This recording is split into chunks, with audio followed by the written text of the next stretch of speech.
All right, what's going on, everybody? Welcome back to Peaked Middle School. My name is Narwhal. My name is Kyle. And we are animal murderers. I wouldn't say we.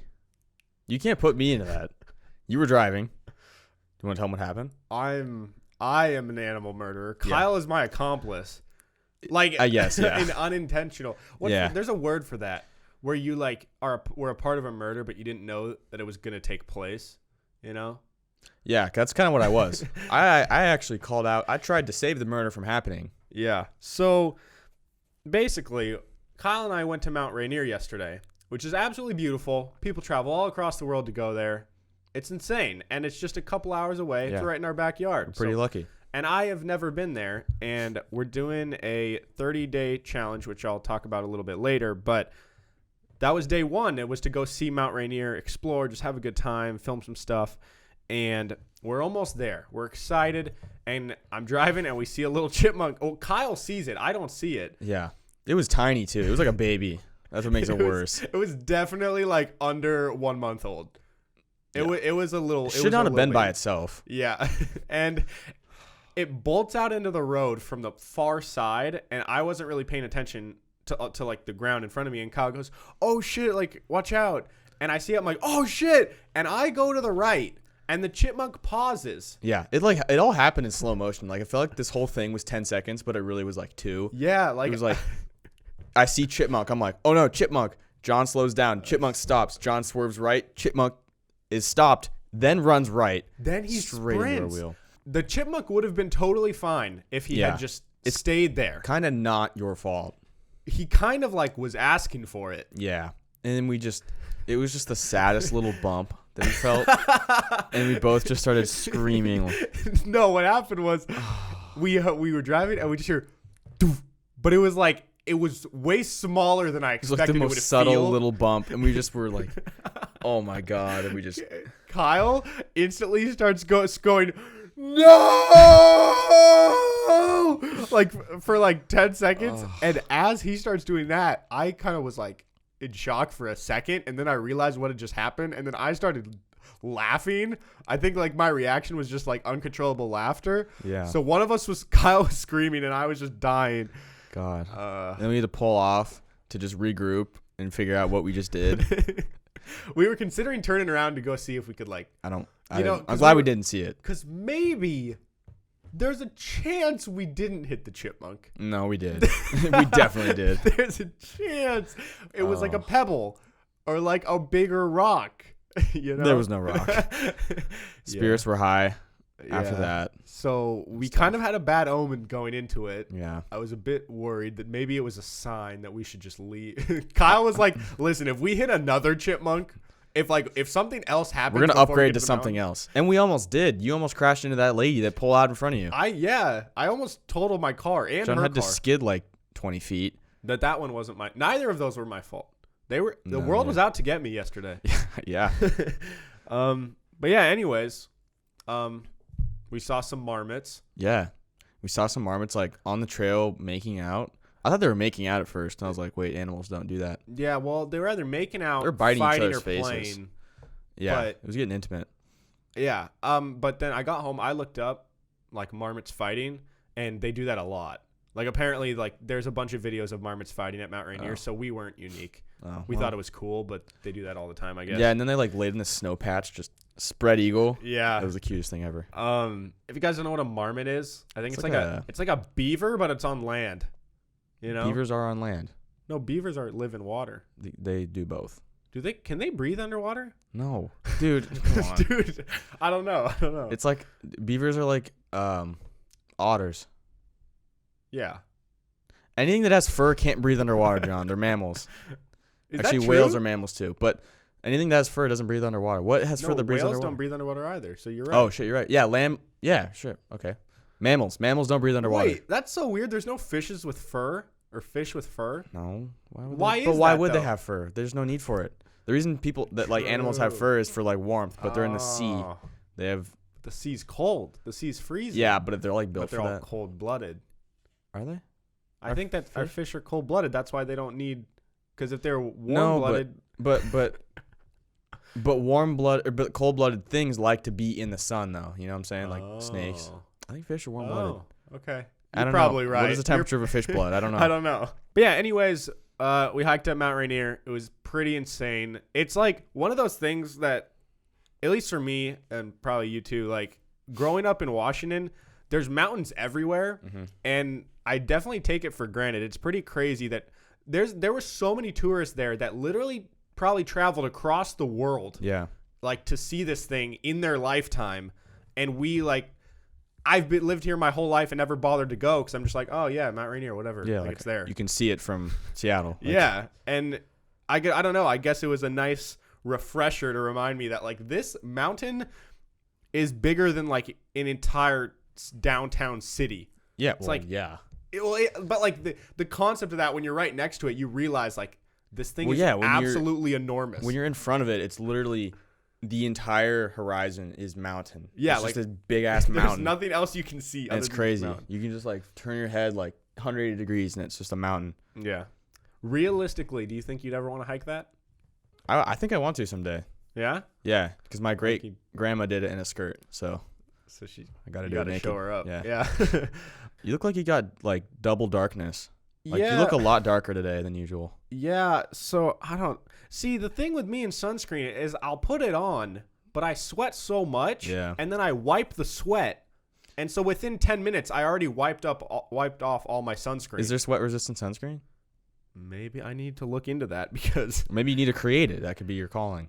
Yeah, but you got what? You came up with an idea yesterday, an invention. Oh, yeah, like changing races.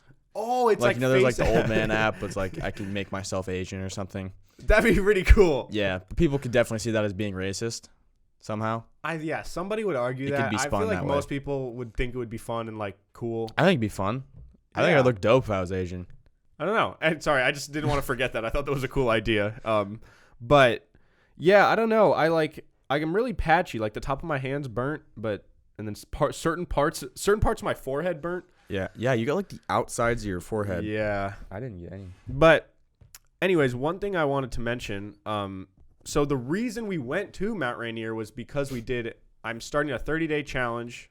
Kyle will be in some of the days. Shim will be in some of the days. My parents will be in some of the days. Nobody will be in some of the days. True. Well, you might be. Yeah, it'll just be me. But the whole idea is every day for a month, I have to do something I've never done in my entire life. And it's really exciting. And so we did Mount Rainier day 1. Day 2 was today, the day we're recording this. And I had to get up and try to learn how to water ski on one ski because I can do it on 2. I can do wakeboarding. And I went and I ate shit quite a few times. And the very first run, I eat shit. My right ski flies off my foot. I'm underwater and I just have like a big like piece of wood just come and smash my face. Well, at least it happened underwater. It's probably slower. Yeah. So you didn't backflip into this side of the dock. I don't know if you can see it, but I kind of have like a little bruise right here. Well, but I don't know if you can see it, but I have something right here from the dock. Yeah. But I was thinking like that thing could have like hit me in the eye and I easily could be blind right now. You know, like I feel like with water sports, I've always thought this about surfing. When people go on these waves and they fall off, how do they not like ever like accidentally cut their throat open or like on what? On the blade of like because these like I don't think it's that high-end sharp. surfboards are pretty sharp, right? I don't think so. I don't think it's gonna cut your throat. Oh, I mean, I don't know. I don't surf. I guess I'm just like I'm mind blown that with water sports there's not more injuries because once you go underwater, there's no controlling anything anymore. Yeah. I mean, I think surfers definitely get hurt. You can get tumbled into like rocks and shit. Yeah, but I think terrifying. You also have to be careful where you're surfing. So I think like good surfers know where to go. That doesn't have rocks. And dude, getting tumbled by a wave sucks. Yeah, I've only been like truly destroyed one time, and I was little, and I was traumatized. Yeah, like I've avoided huge waves at all costs ever since. Yeah, I went to Hawaii twice, and both times I kind of liked getting tumbled. Like it was like fun. Like I would just kind of go out of my way to go after a big wave and just get ripped into shore. Yeah. See, I didn't have that instinct. I was more like I got destroyed and there was sand that went up my ass, up my nose, everywhere. I just started bawling. Yeah. Yeah. With water sports, if you get hit by like your wakeboard, if that somehow comes off of your skis or your surfing and your surfboard especially, if it hits you in the head, you could so easily get knocked out and then just drown on the spot. Like Yeah. I feel like it's like surfs up. Does that happen? Does he Yeah. drown? No, he gets knocked out. Maybe Yeah. he maybe steps on a sea urchin. Someone does. I don't remember that movie. I need to rewatch that, dude. One of your days should be going surfing. That's good, but I don't know where I could do that around here. You can do it around on the Washington coast. Really? Yeah, That'd be fun. you have to wear a wetsuit. Yeah. I don't know if there's lessons though. I feel like if I wanted to go surfing though, I'd rather do it like in California or like in Hawaii, where it's probably easier. And and the waves in Washington are pretty gnarly. Yeah. And it's really cold. So yeah. I was the subject of a lot of John's filming at Mount Rainier. He had me doing a lot of weird things.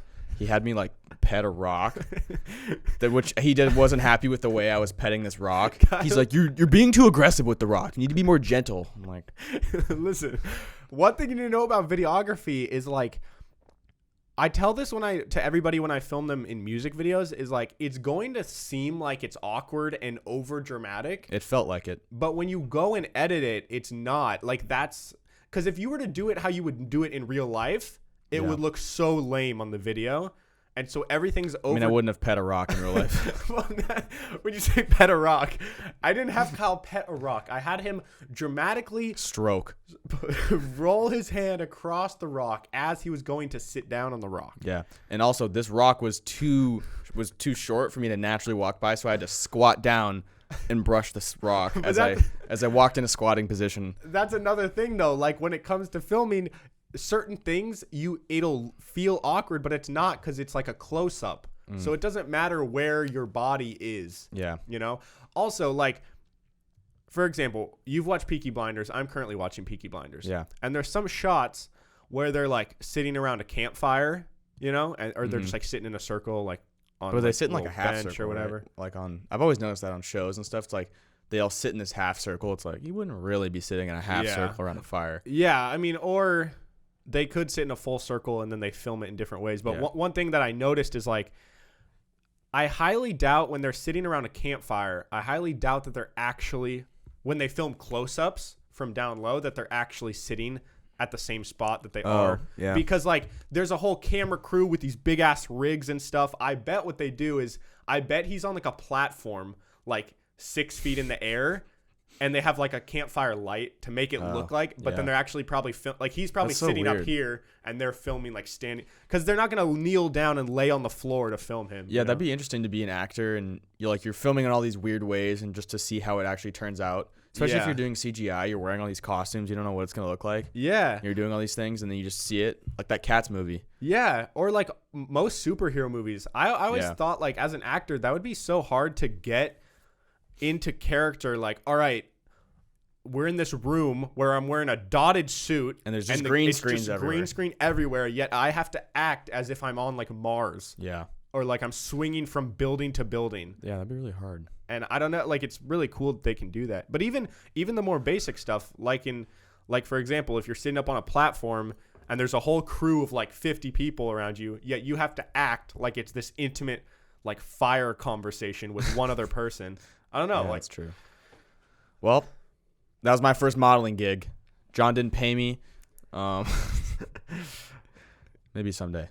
Did you know that I'm excited for this? Okay, I found this the other day, and I continued my research today. Okay. And this is actually so crazy.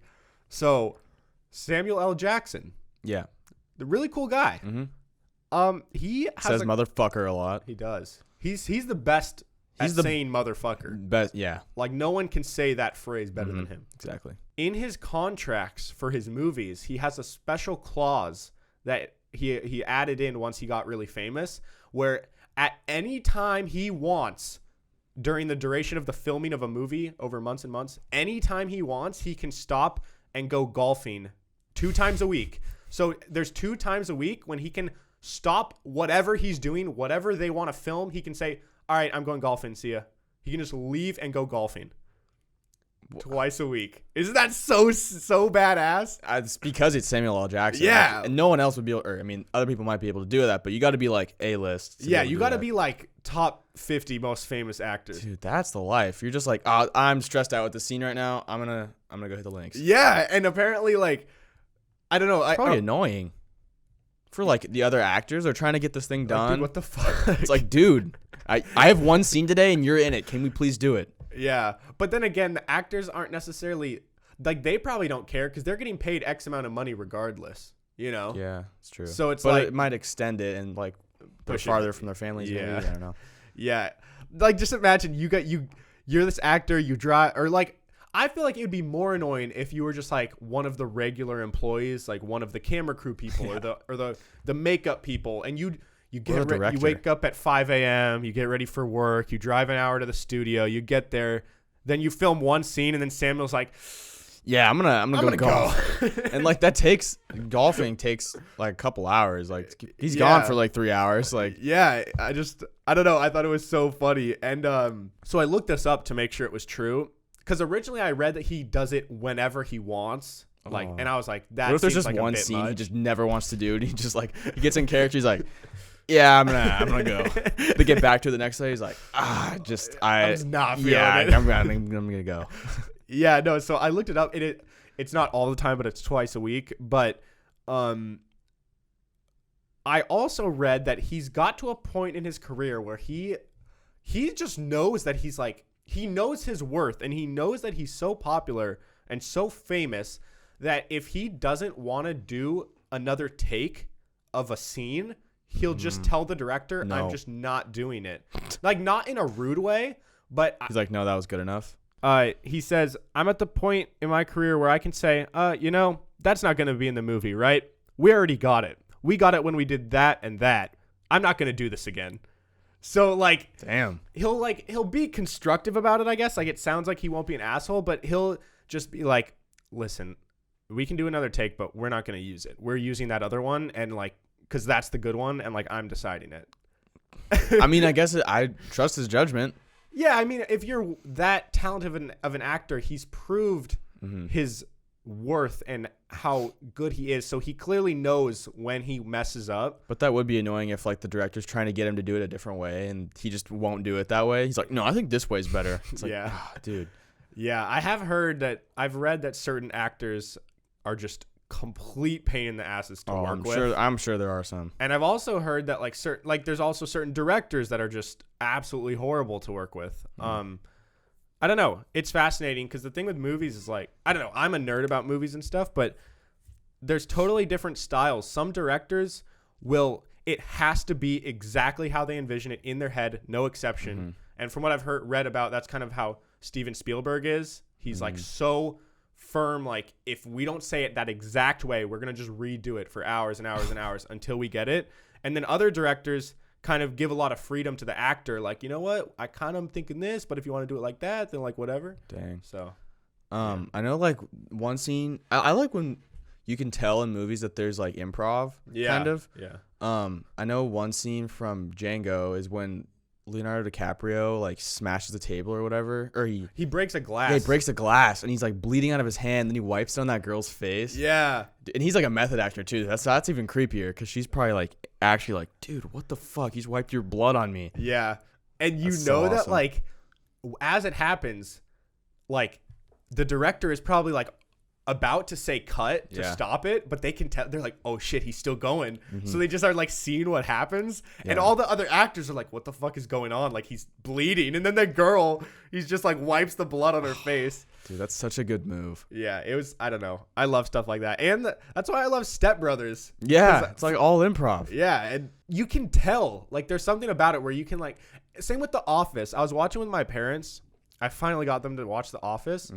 And they were just saying, like, it's so authentic. Yeah. And obviously, it's, like, well written, and some of the jokes are there exact, and I'm sure they say a lot of the jokes exactly how they're written.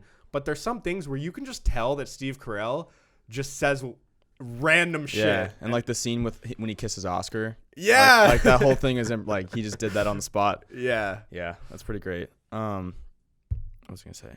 But like there's some lines like in Step Brothers, like when he says, I'm not gonna call him dad even if there's a fire. Like who could have written that? Like obviously he came up with that on his own. Yeah. But it's good. Like that's what's so amazing about it is that is like true. Like if you did have a fire, the first thing the first people you would try and get in contact with are your parents, you know? I mean, like if they're in the house, you would go like screaming to your mom and dad. But like, Yeah, I would never think to write that down. See, I don't even think it goes that deep. I think it just doesn't make sense. It's like, even if there's a fire, I'm still not going to call him dad. It's like, even if there's something big like that, I won't call him dad. Yeah. It's like, it doesn't even make sense. I'm curious what the next movie for the next generation of kids, like what will be their stepbrothers. Yeah. You know? I don't know. Because comedy movies have sucked in the last I know. 10 There hasn't been a years. lot of good comedy movies lately. Yeah. I think the last one that I really liked a lot was probably Step Brothers or like The Hangover.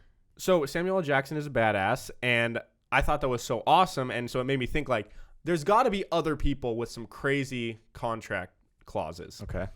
And fortunately, there's tons of articles and stuff about like the world's like craziest contract clauses. Sweet. So I wanted to go through some of them with you. Okay. So, all right, so these are the 5 weirdest baseball clauses that have Ooh. been in baseball contracts. Okay.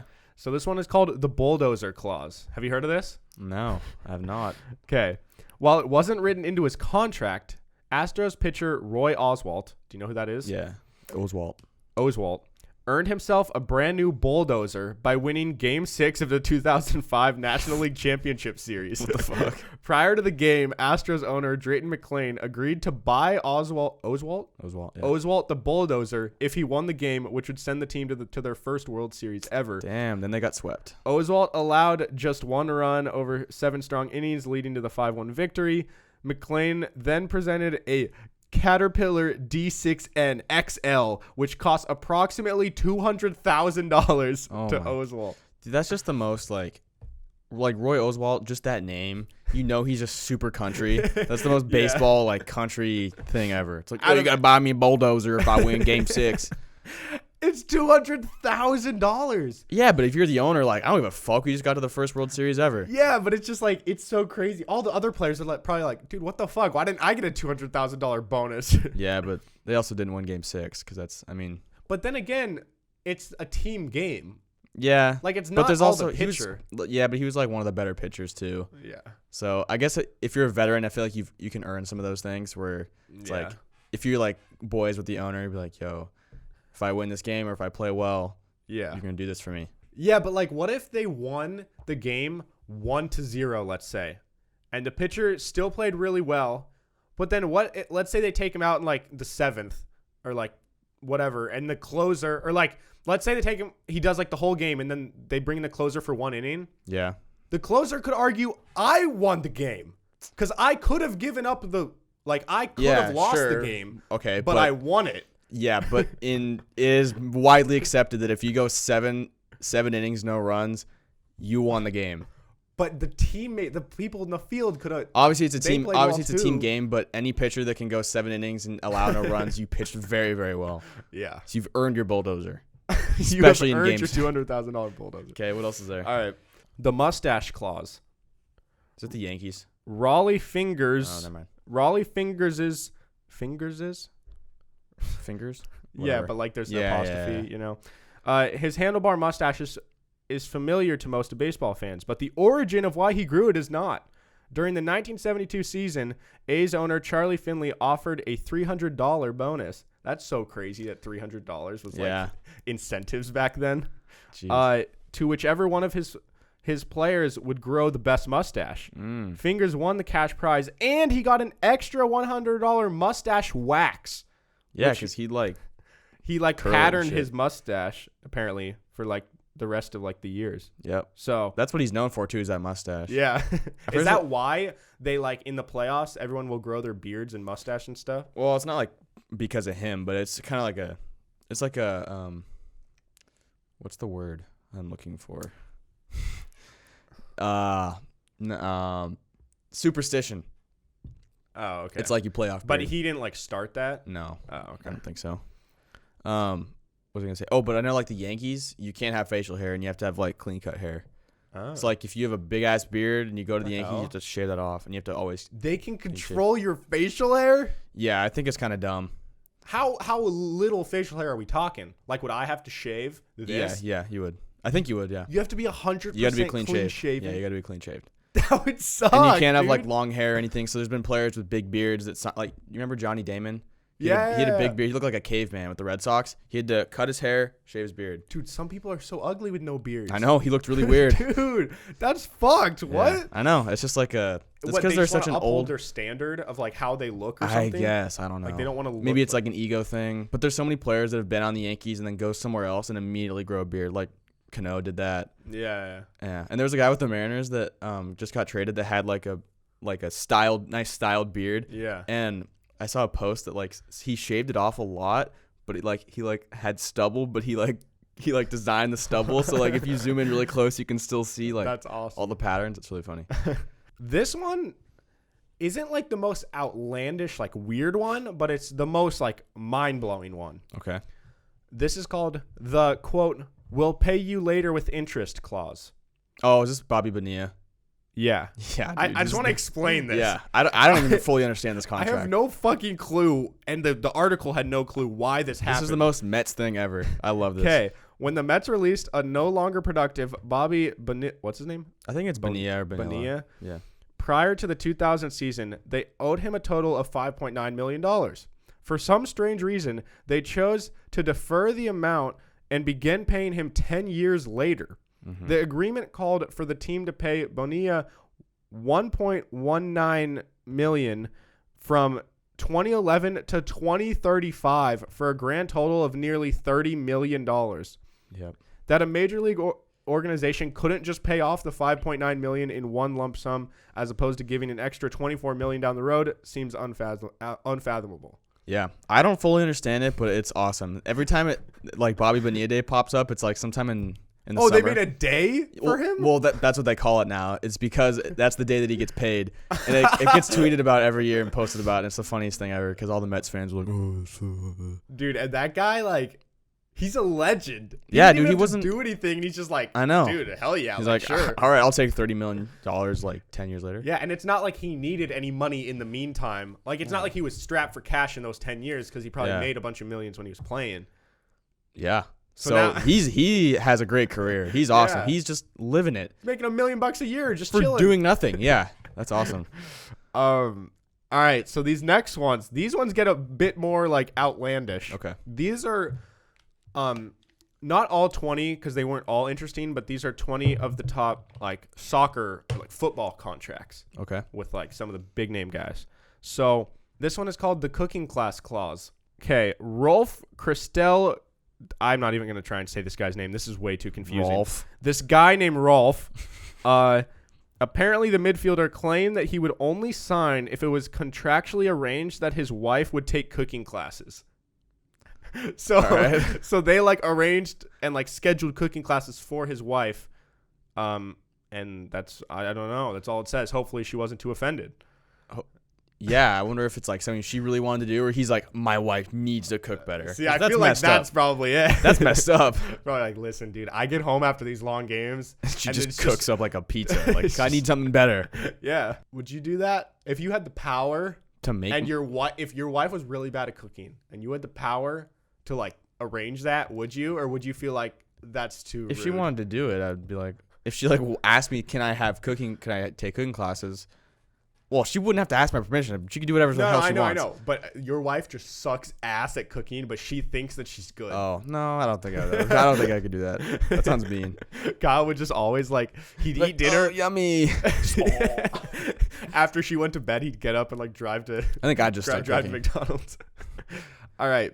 This one is called the Lego House Clause. Ooh. German striker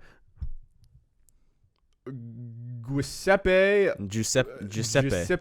Reina put a rather strange clause into his contract. However, he soon learned the lesson of not making himself clear. Okay. When the forward signed for Armenia, dude, I don't know soccer. I'm sorry. Right, I don't know what these teams are called. He did so under the condition that they would build a house for him every year of his contract. Build a house? Build a new house every year of his contract for him. Like a real house. Like, that's what he meant. That's what he wanted. Now, unfortunately... Damn, that's a lot. Unfortunately for Reina, he did not specify the size of the house, so the club built him a house from Lego for the 3 years of his contract. Oh, that's such a power move. Oh, that's awesome. Dude. Imagine it's like at the end of the year, you're like, all right, where's my house? Like, Where there is you it? go. Portugal? Like, where is it this year? It's like, all right, Lego house. You think that guy was probably pissed? He probably like, maybe it was like a joke. Maybe he was like, oh, you guys got to build me a house. And then, like, he didn't really care. they're like, house? Okay. Yeah, we'll write that down. Yeah, I don't know. I just thought that was hilarious. That's a big dick move by whoever's in charge. Yeah. That one seems kind of hard to believe because I feel like there would have been, like, legal repercussions of that. Yeah, unless you thought it was funny. But I feel like if you are expecting a house and you get a Lego house, you'd be a little upset. And there's some big egos out there. Yeah, and, like, I feel like his lawyer would have fought that. But just imagine, like, this debate, like, no, you said house. Yeah. You didn't say what type of house. Yeah, who would win that argument? Who do you think would win? I don't know. Because he didn't specify, but Yeah. he could have assumed that it was a house. They could have built him a house on Minecraft. They could have gave him a virtual house. Yeah. You know? Where's the line drawn? Exactly. All right, next up we got Cristiano Ronaldo, one of the only soccer players I know. One of the worst people ever. Is he actually? I didn't know he's that. not a good person. Okay. Well, Cristiano Ronaldo is without a doubt one of the best players in the world and one of the best to have ever played the game. It says it's no surprise then that Real Madrid have added a release clause of 1 billion euros for their star player, making it virtually impossible for anybody to buy him. Damn. Imagine being that good at a sport. He signed somewhere else, though. Wait, so does that mean someone bought out the $1 billion thing? I don't know. I know he's with Juventus or whatever the fuck their name is. Because they just said, like, it says maybe it's a release clause of $1 billion. Oh, but maybe once his contract is up. Maybe. Or they might have just bounced that $1 billion because he's probably worth it. What do you mean bounce that $1 billion? Just like giving them $1 billion. Like, Dude, I don't know. I don't know. That's crazy. I know like soccer clubs are some of the most like profitable. Yeah, they have the most spending money. What is the capital? No, I'm saying they're worth the most amount of money. Some of the like soccer teams. Yeah. This one is pretty cool.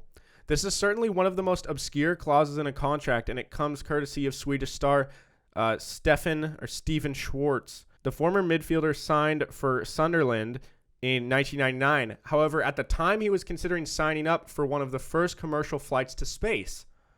The Black Cats then promptly added a clause that stated that he was not allowed to go to space until the end of his contract. Oh, I mean, yeah. I don't blame them. Yeah, I think in most contracts there's clauses of like you can't just go play pickup basketball, you know. Yeah, like you can't go like I know you for can't football, put yourself like, in you danger. can't like ride jet skis or something. Yeah, you can't do that. I think people do anyways, but yeah.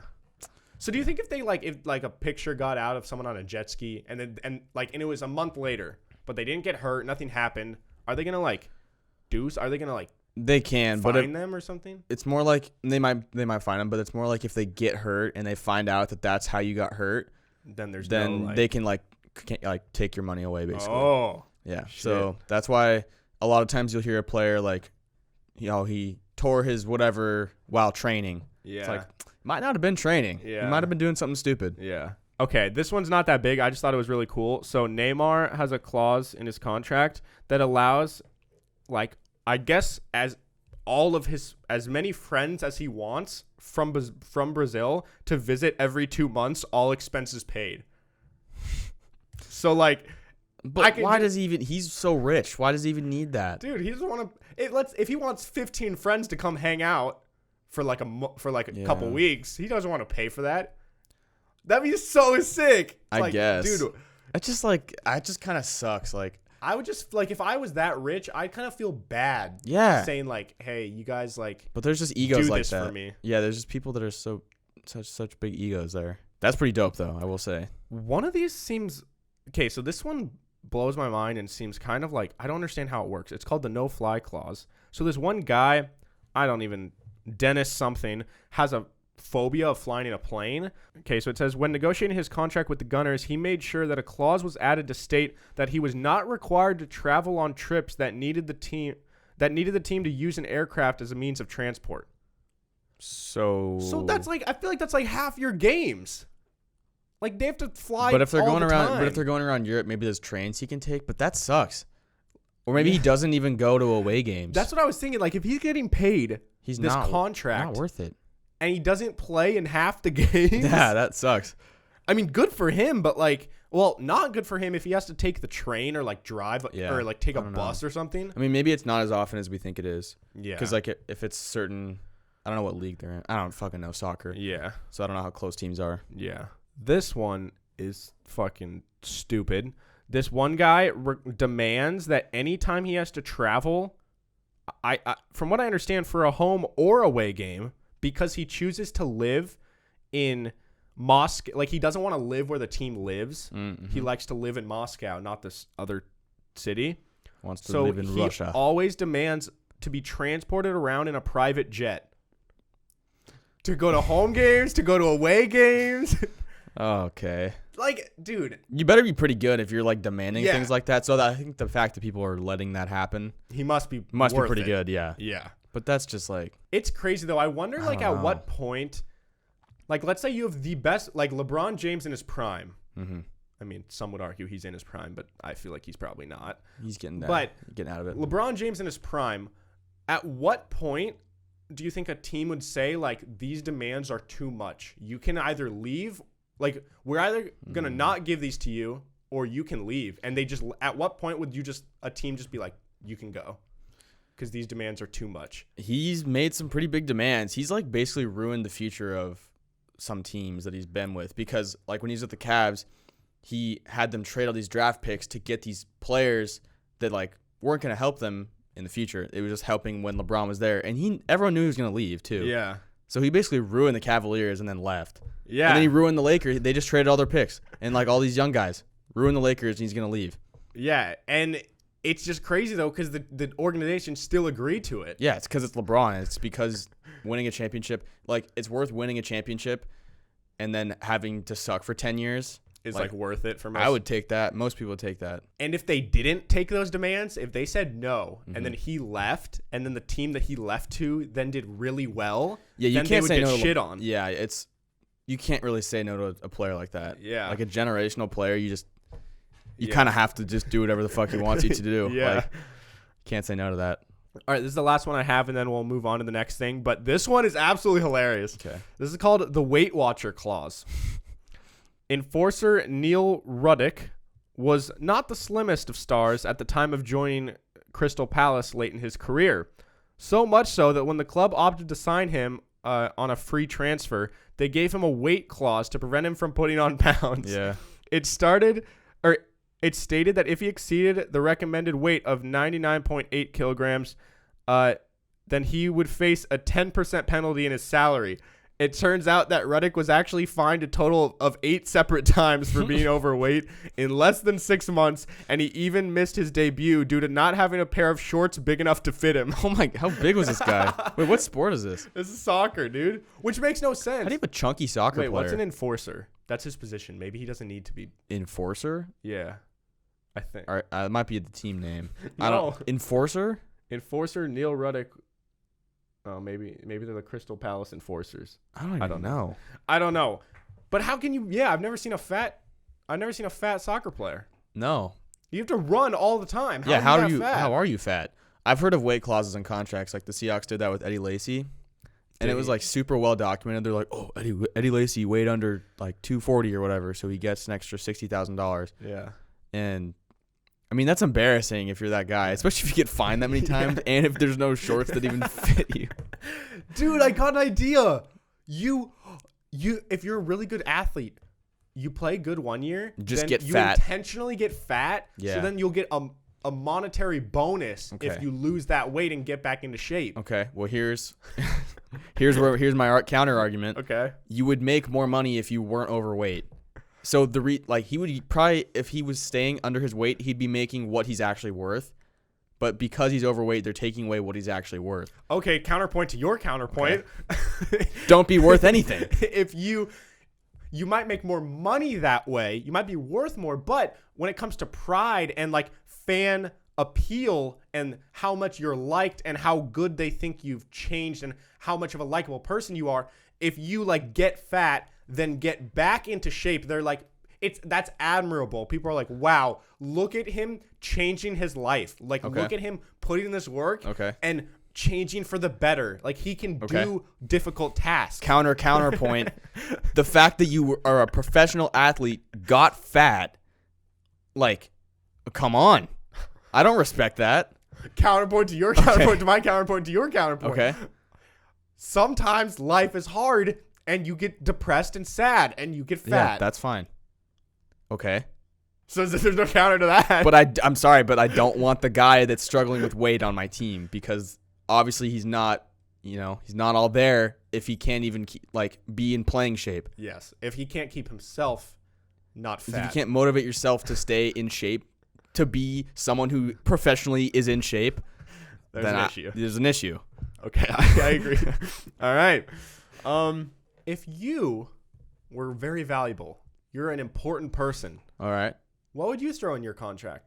Just like, what would you want to add in there? You could at any time demand that someone have a 82-inch TV with the Mariners game on, and they have to follow you around with it. So let's say I'm an actor.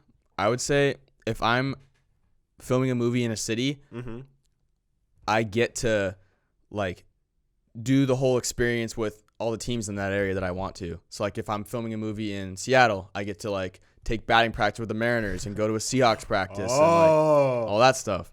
Now, and I get tickets to whatever game I want to. Okay. That's actually probably what I would do. That's probably better because I feel like if you demanded that you get to do things with the team, I think the players would be like, look at this fucking No, but I'm cool though, so they'd be like, oh, yo, Kyle Stafford, A-lister, he's taking BP with us. They'd be like, yo, and then he's like, whoa, he actually can hit? Oh, I respect him even more. Or they'd be like, look at this really douchey guy that demanded to come hang out with us when we're in the middle of practice. Yeah, we didn't even invite him. He was obligated to come hang out with us. He just shows up, stops practice. That's true. I'd do tickets. And then I'd talk to the players in the game and be like, yo, you guys want me to come hit some balls with you or shoot some hoops with you or whatever? Yeah. And then be like, yeah, you're really cool. We like you. Okay. So what about you? I would demand that at any moment, any day, I can demand that someone book Kevin Garnett to show up and hang out with me the next day. Why Kevin Garnett? What if he doesn't want to go? He's not going to want to hang out with you, John. That would be part of the contract is they would have to make a deal with him to agree to that as well. So this would be an expensive clause, but so is it you're both getting paid to hang out with each other? With each other. So and you really want to hang out with him. I don't think he's going to want to hang out with you. In fact, I know he's not going to want to hang out with you. No, see, same thing. What you said is that he would get to know me. He'd be like, wow, famous A-list celebrity who's an actor, and I get to go hang out with him for the day. And he's a big fan of me. All right. Yeah. Potentially. So at any moment, I could say, I'm having a really bad day. You guys are frustrating me. Get Kevin Garnett here tomorrow. Okay. I know you really like Kevin Garnett, but realistically, what are you guys going to do? What do you have in common? What do you really know about Kevin Garnett other than you liked how he played? Sweats a lot. All right. You got that in common. Sweaty guy. I'm a sweaty guy. You guys can do hot yoga together and just see who sweats more and loser buys dinner. Yeah. That's about it's it. not much. That's about it. You it. could hang out with Dennis Rodman too. I'd rather hang out with Dennis Rodman because man's got stories. Yeah. He'd probably make things interesting. Yeah. He'd probably try to take you to North Korea though. So yeah, that wouldn't be cool. That'd be a good clause. No. I get to go to North Korea. No, I don't want to go to North All Korea. expenses paid. And maybe if I get to fight Kim Jung Un one-on-one in an octagon. I don't think they'd let that happen. I feel like you'd be murdered the second you lay a hand on him. But if I'm A list, I'm the most famous person in the world, that's my clause. They just bring Kim Jung Un in and I get to fight him. No, MMA. I get to fight MMA. Him. Although he's kind of fat, so he might just knock me down and sit on me. So you could have. So I'm gonna train, obviously, but I don't want to fight Kim Jong Un. Is what I'm saying. So your clause could be that at the end of filming each movie you're in, I get to fight Kim Jong Un, or I get to fight whoever I want. They fly him out, and it's in Vegas, and people can bet on it. It's an organized fight every year. Yeah, and I can just pick someone new every year. Or no, it's just him every. Or just only Kim Jong Un. Only Kim Jong Un every year. Yeah, but if it's him every year, he might start training and it might get good. Yeah, so you'd pick an unsuspecting. So Kim Jong Un. I gotta catch someone by surprise. Yeah, although he definitely got size on me. Who else do I hate? Bob Costas. Joe Buck. Joe Buck. Punch that huge head. No, Joe Buck's Bill cool. Walton. I don't want to fight Bill Walton. That man's got reach. Sometimes. I'm not gonna beat up Bill Walton. I think he's got reach on me for sure. Yeah. I don't think I'd beat up Kim Jung Un either. I think he might sit on me. All right, let's get into segments. Yeah. John, who is going to the principal's office for you today? All right, this week the London City Council is going to the principal's office. Okay. A 5-year-old girl was left in tears after being fined £150 by London City Council for setting up a lemonade stand. Oh my God, dude, it's like that fucking who's it's like that? That white lady that screamed at the kid for selling water. Oh my God. Who cares? I hate people. It's like people who complain about things that like they should not complain about. Yeah, you have to have a permit to set up shop here. Yeah. Can I see a manager? Like, God, shut up. Dude, it's a 5-year-old girl. It's probably she's probably really not even selling him. She probably just she just wants people to come up and say hi and I drink. can't believe they actually find her. I know, and it's like it's different than the other story where it was just like a crazy white woman. Yeah, this is actually the government. This is like the city council.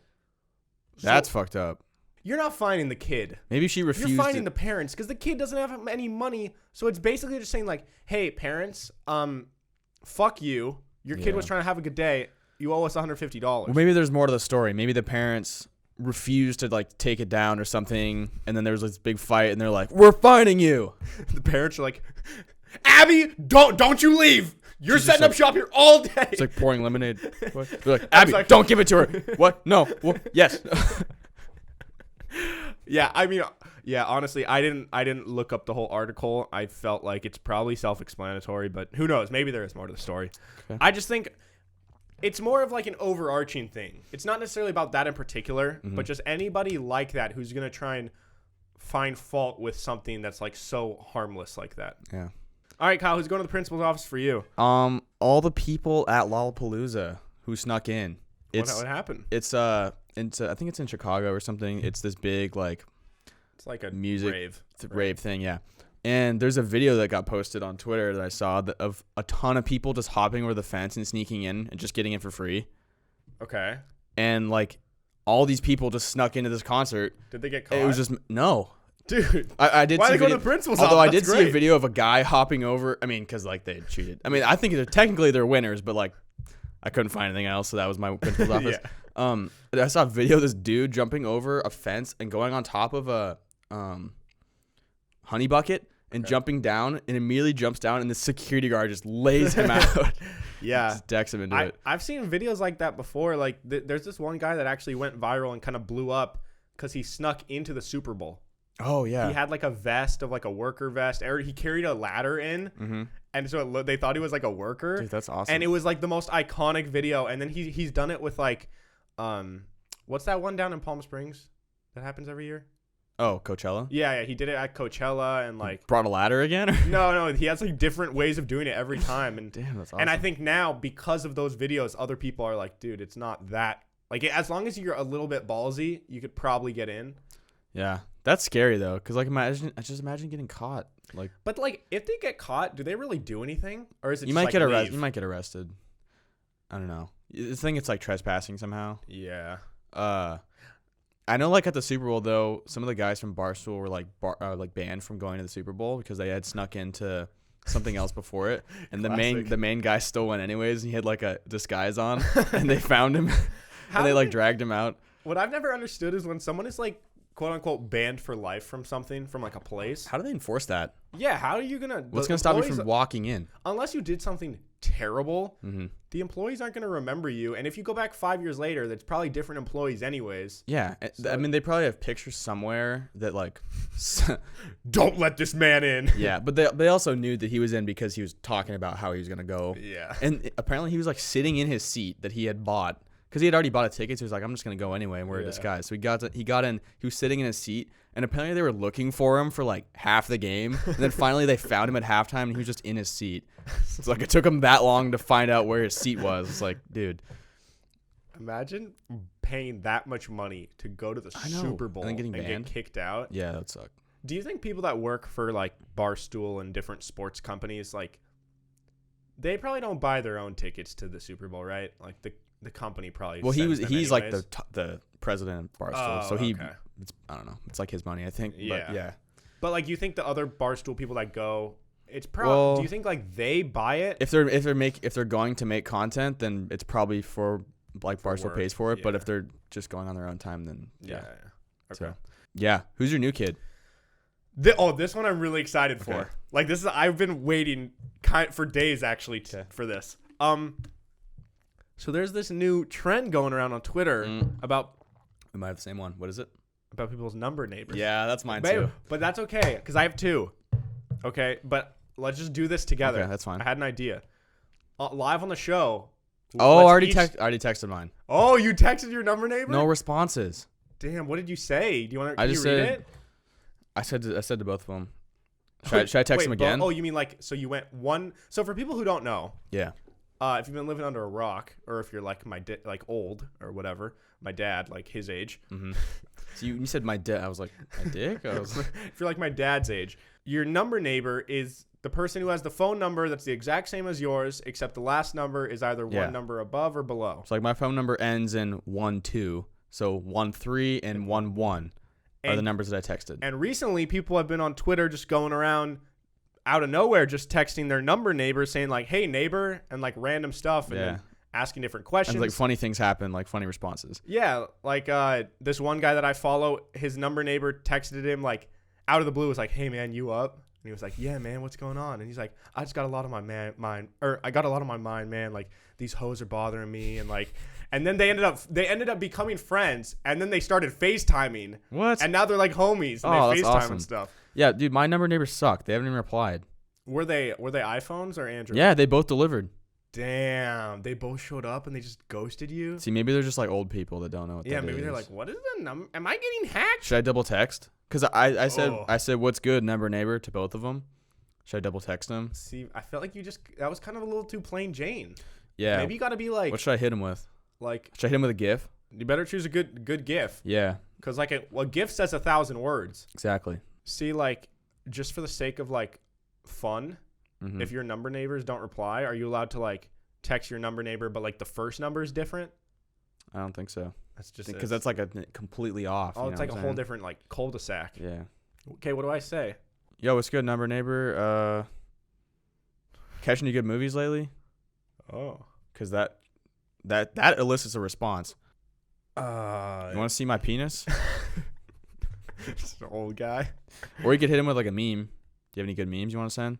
Maybe I do like a dad joke. How Should've much does figured a this- polar bear weigh? There you go. Enough to break the ice. Yeah. My name's John. Yeah. You should Can you do that. pickup lines like that with guys? Like that? That's Yeah, not really a pickup that's line. good. That's more of like a okay. Yeah, that's Hey, good. number neighbor, do you know how much a polar bear weighs? Okay, I'm sending that to one of my number neighbors. Okay. Now on my other one, I got to say something else. Hey, number neighbor, do you have any hidden talents? Because then they say yes, and then I say what, and then they Send a video of them send juggling. a video, and then I can put it on the podcast. Yeah, go for it. Number neighbor. Trip. Well, with that note, we will get back to you guys next episode. Hopefully I And get a let you response. know. If none of us get one, I'm going to actually be really sad. Because I want to join in on this internet I trend. know. But this I is did it last night. This is dependent on other people being cool. Yeah, I got shitty number neighbors. They're probably both old, and they're like, "What the fuck? I got a text from a random number." Yeah. God, you old man. Just understand what I'm coming from. All right. Do you have any other new kids? No. 'Cause I got one more. What's the other one? Okay. So this one I'm also a big fan of. This week on Twitter has been a good week. Okay. So I don't know. There's not really a name for this trend, but it's like it's replying to really hot girls' tweets. Oh yeah. With like you basically tell a complete lie to hype up one of your friends and make them sound like this like really awesome guy. Oh, I thought you were talking about something else. So for example, like let's say Ariana Grande tweeted something. Or wait, who's like your dream girl? Do you have like a dream actress where you're like, dude? Like for me, it would be Emma Stone. Yeah, she's good. Okay, let's say Emma Stone. So Emma Stone tweets like, "Oh my God, going to the grocery store," and then like, I would reply and I'd be like, "Yo, Kyle, thanks for buying me that Lamborghini and taking me on your private yacht with a ton of hot bitches that's last funny. week." Wow. But would that make her want you though? Well, maybe Probably not the not. hot bitches Like, part. thanks for saving all those puppies for me. Yeah, so it's like, thanks for dragging my grandma out of a burning building. Speaking of puppies, on the way back from Mount Rainier, we saw this dude with a sign that said "puppies for sale," and he was going so hard.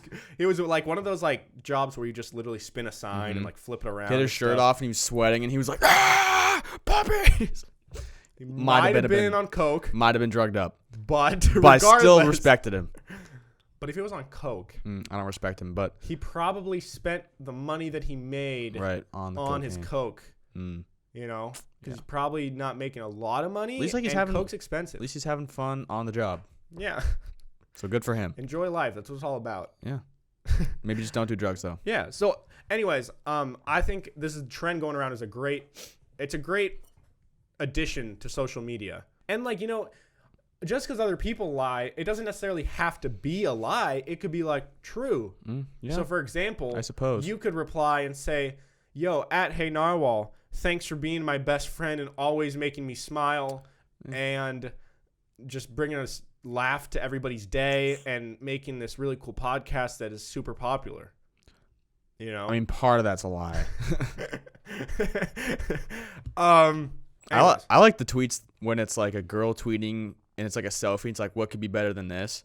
And then someone replies, it's like a salad or like, or no, when it's like, or like what's, or Patreon. something. It's like, what's worse than Mondays or something. It's this girl with a selfie. It's just like, oh, what's worse than Mondays? And then it's like when you get a perfect shot on the 2K meter and you still miss or something like that. Just like random shit. Yeah. Or it's like when you're driving to the basket and you hit X or B or whatever, and they pull up instead of shooting a layup. Kyle, do you have any creative writing? Do you have any dreams? Because I personally don't. Yeah, the only one that I had that I remember is just this random kid that I knew from elementary school doing muscle ups at the gym, and that's all. And I high fived him, and it was like someone that we literally haven't talked to since like third grade. Yeah, and like knowing him from third grade, he wasn't the kid that would probably be doing muscle ups at this point. Yeah. But so maybe he changed his life. It's probably because one of my challenges for 30 Days of Hell, or for the 30 days of like doing a new thing every day, one of the new things is to do a muscle up. Yeah. It's probably, you know. Would you like to explain what muscle ups are? Yeah, well, I mean, for people who don't know, it's just like a pull up. But like get all over. Once you do the pull up and your chin is at the bar, then you have to like push get up. All of it. And it's like those girls, you know, the uneven bars or whatever. Yeah. Yeah, but you don't like do the swinging thing. Oh shit, those girls do muscle ups all the time, huh? Yeah, but I don't think it's the same. I mean, I think it's harder for them, like the way that they do it, obviously. But they do it like in a weird, yeah. They also kind of swing, rock back and forth. That's actually super impressive. Yeah. Now that I think about it. And I mean, like, not that muscle ups is like an insane thing to do. Like, I don't think I can currently do one, and maybe if I can, I could do like one. But I saw this video on YouTube which inspired me to do it, and it was the guy doing the muscle up world record. He did like 95 in a row, just like kept going like it was nothing. People, dude. It's insane. Oh, but one thing I wanted to say before we wrap it up. What's our time at? All right, we got time. So Kyle and I, we always like will joke about, not like in a bad way, but just kind of like reference people we knew from elementary school and middle school. Just be like, but like, there's some kids that will always just talk about like, yo, remember when this kid did that? Or like, I had a dream about this random kid who I haven't seen in 12 years. Doing muscle ups. Yeah. Like, two things. Do you think that other people talk about us in that way? I don't know. I don't know that I did anything memorable enough. But I would argue I kind of hope the person that you dreamed about, I don't want to say his name. Let's say his name is Frank. Yeah, Frank. Frank did nothing memorable. Like, that's true. It's so easy to forget about Frank. Frank did not do much. But you dream about him, and we talk about him true. Like, once every couple months. We might just throw a name out there. Well, randomly, Jordan texted us a screenshot from one of his friends that said... So Jordan, our buddy Shim, has a couple, like, friends that, like, we know them, but we don't really know them that well. Yeah. Like, I wouldn't necessarily We went to high school with them, but we're not, like, close with them. Anyways, he sends this dream that he had. He said, Shim, I had such a weird dream last night that John Farrar and Stafford came over to Beta, and John was blacked, yakking all over himself, and then doing Dunkaroos in his own yak. Which is funny, because, like, this guy, like, I know him, but I haven't talked to him in probably, like, 4 years. So, yeah, I mean, but that was a So we're in people's heads, man. Yeah, but I wonder, like, if other people are just chilling at, like, chilling at the lake one day, hanging out with their friends, and they're Just like, crack a joke. yo, remember when John Farrar did that, like, stupid ass, like, remember when, like, he kissed that worm on the ground in elementary school or something? Yeah, remember when Kyle got that pizza slammed in the side of his face? Yeah, there's definitely people that talk about Yeah, I that. wonder if someone else witnessed that and like Oh, I'm remembers sure. it. There definitely was some kid across the yeah, lunchroom just saw it that just happen. witnessed it, and that's all he man. knows you by. Yeah, I'm the like- guy that got slapped by that pizza. People say to him, like, hey, do you know Kyle Stafford? And he's like, well, I don't know him, but I went to middle school with him, and one time I saw him get a pizza slammed into the side of his head. Yeah, he was just sitting there and it just slammed into him. Damn. Yeah.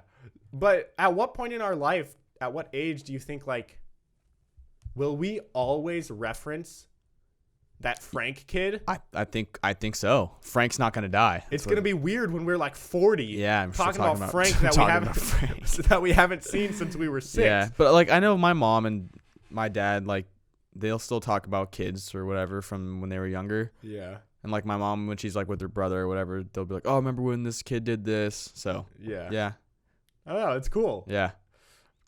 If I'm in anyone's dreams, let me know. Also, I realized I don't know what a Dunkaroo is. I don't know. I want to kind of check because, like, Sounds if like I'm doing Dunkaroos You got to know what you're in doing. my own vomit, Yeah. like that could be really cool. Maybe, like, maybe a Dunkaroo is a form of like sweeping. So maybe I'm like No. cleaning up the vomit. I don't think so. Okay, here. A 4-step activity involving 2 people, a cooler full of ice water, and a can full of beer. Step 1. Dunkaroo recipient submerges head in cooler of ice water for 10 seconds.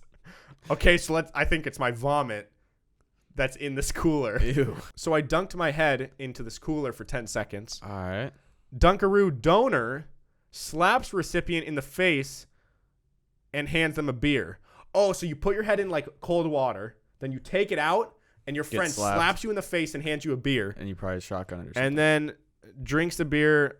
Shotgun method. And then step 4, it just says scuzz. What does that mean?